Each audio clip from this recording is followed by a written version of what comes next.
अयोध्या में भगवान राम का मंदिर तैयार किया जा रहा है, लेकिन इस दौरान सौंदर्यीकरण के नाम पर कई लोगों के आशियाने और रोजगार भी छिन रहे हैं और उन पर हथौड़ा भी चल रहा है। पीड़ितों की माने तो ऐसे कई लोगों की कोई भी कहीं भी सुनवाई नहीं हुई है।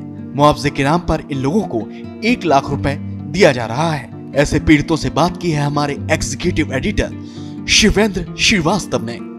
राम मंदिर निर्माण के लिए अयोध्या शहर की सूरत बदली जा रही है। जगह जगह निर्माण का काम चल रहा है, जगह तोड़ करके जगह बनाई जा रही है, रास्ते चौड़े किए जा रहे हैं।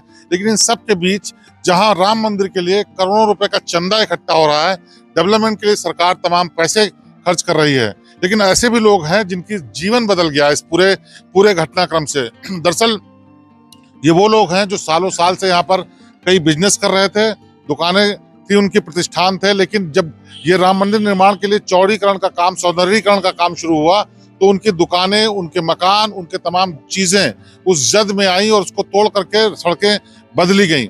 लेकिन उनको जो मुआवजा दिया जाना था उसको लेकर उनकी तमाम शिकायतें हैं और उनको अभी उसकी ठीक से सुनवाई भी नहीं हुई है। कुछ को पैसा भी बहुत कम मिला है।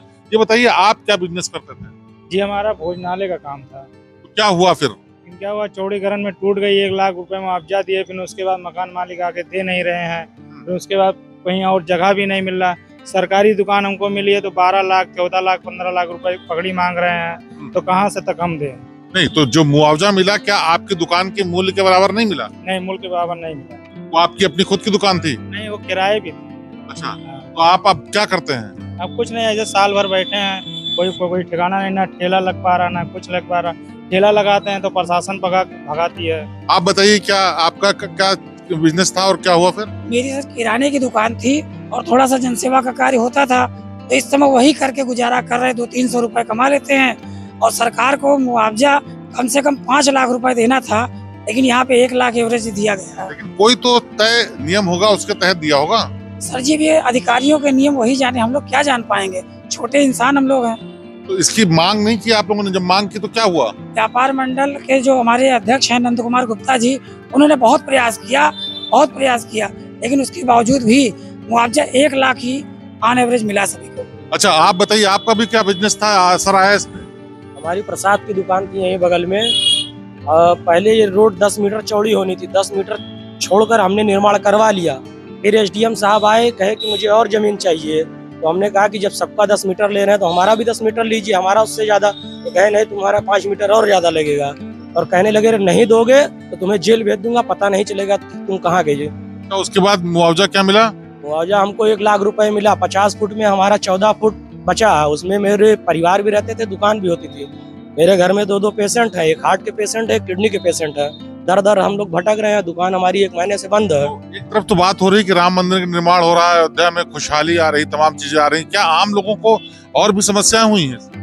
यहाँ हम लोगों की 2 पीढ़ियां बीत गई। सबसे ज्यादा आशा हम ही लोग लगा के बैठे थे कि मंदिर बनेगा तो फायदा हम लोगों को होगा, लेकिन हमें ये नहीं पता था कि मंदिर बनेगा तो हम लोग यहाँ से सीताराम हो जाएंगे। अच्छा महेंद्र जी, आप ये बताइए, आप तो राजनीतिक व्यक्ति हैं, यहाँ के तमाम चीजें देख रहे होंगे, क्या लगता है कि सरकार ने जाति की है, और की है तो क्यों की है, क्या है?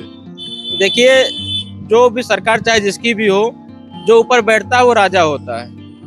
वोट बैंक की राजनीति से हटकर के बात हो रही है। जो भी बैठता है ऊपर राजा होता है। राजा का काम होता है प्रजा को संतुष्ट करना। जो भी योजनाएं होती है प्रजा के लिए की जाती हैं।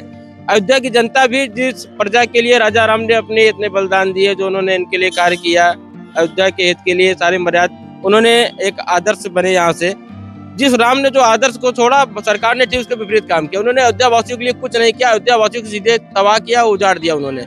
मुआवजे के रूप में यहाँ की जनता थी, अगर वो चाहते उनको उजाड़ने की जगह, उन्होंने चुनाव के मुद्दे में भाजपा ने कहा था कि उनको उजाड़ने से पहले उनको बसाया जाएगा। एक भी व्यक्ति को बसाया नहीं गया। जो भी उन्होंने बसाने की बात की, उन्होंने एक तरह से समझिए कि जो ठेकेदार काम करता है, पूंजीपति काम करता है, बिजनेस, सरकार ने बिजनेस का काम किया। उजाड़ने के बाद एक दुकान बना रखी है टेढ़ी बाजार पे, उसकी मालियत 20 लाख 25 लाख रुपए मांग रहे हैं। गरीब आदमी, रिक्शा ठेला चलाने वाला आदमी या किराना दुकान करने वाला आदमी 20 लाख 25 लाख काम लेकर आएगा। सरकार सीधे सीधे इस जो विकास का नाम था उसमें भी बिजनेस करना चाहती थी। तो यहाँ तो पुराने जो लोग थे उनको इस बात की उम्मीद थी, और सरकार भी ये चाहती थी कि कहती थी बात ये कि जो लोग यहाँ पर बसे हुए हैं, पहले से कर रहे हैं, उनका ध्यान ज्यादा रखा जाएगा।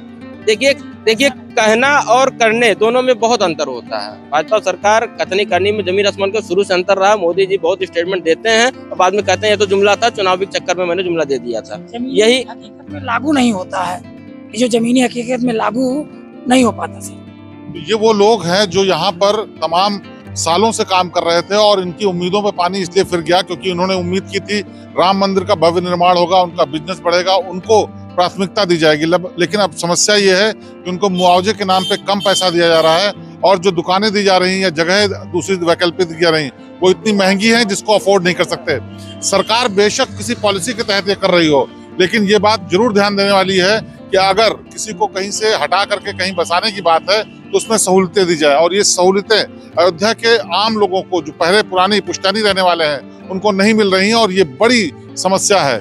इस समस्या का अगर निदान नहीं होगा तो राम मंदिर के भव्य निर्माण के साथ साथ ये असंतुष्ट जो लोग हैं वो कभी भी सुखी नहीं रह पाएंगे। शिवेंद्र श्रीवास्तव, श्रेष्ठ भारत, अयोध्या।